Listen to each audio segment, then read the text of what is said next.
Adha katama, imo ilong dapa.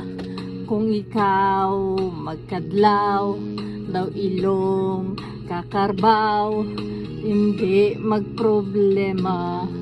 Damo nata, aban sita, tawhay aton pagginhawa. Kung ilong mo dapa, daw buka nga paya, hindi magkabala ka, kay may solusyon na.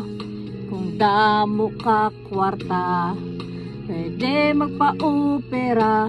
Kung pigado ka, hala sige, agwantaha.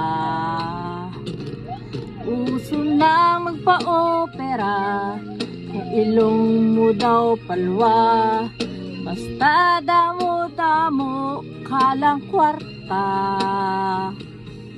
Babae kag lalaki, pwede na magparitoke, wala lang basulay sa ulihin. Matapos maritoke, damo ang hindi pwede, sa init hindi magsulay, malikaw masatapong mulay.